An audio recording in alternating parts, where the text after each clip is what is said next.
It's Mia. She's not dead, she's alive. Capcom's Resident Evil, a franchise that sold more than 71 million units worldwide, has returned to its horror roots of the original game, released more than 20 years ago. Resident Evil 7, Biohazard, sees you take on the role of Ethan, who travels to Louisiana to collect his wife, who's been missing for 3 years, presumed dead. Finding her trapped in the basement, she warns Ethan that they must escape before Daddy finds them, which sets into motion the nightmare ordeal of escaping the deranged Baker family. Stay out of here!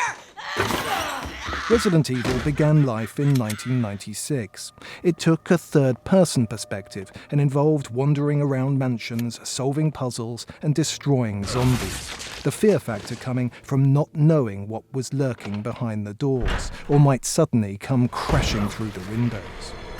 But over the years, as a genre, the series has drifted. Take 2009's Resident Evil 5. Sure, it's Capcom's best-selling game of all time, having shipped more than 7 million units.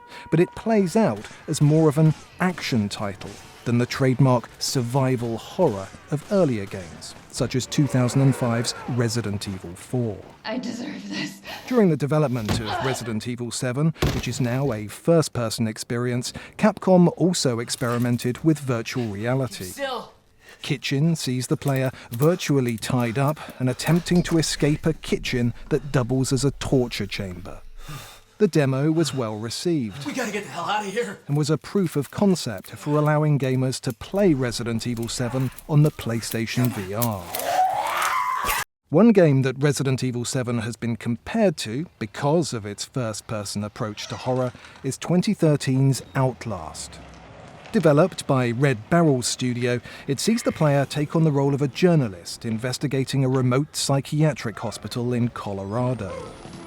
But while both games take a first-person approach, the big difference between the two titles is that in Outlast, you run and hide from your pursuers, while in Resident Evil 7, you face them head-on, with a variety of weapons. So, whether you're porting into Resident Evil 7 Biohazard using a PlayStation VR, or playing in the real world on PS4, Xbox or Microsoft Windows, you're guaranteed an injection of horror that's been missing from the franchise for more than a decade.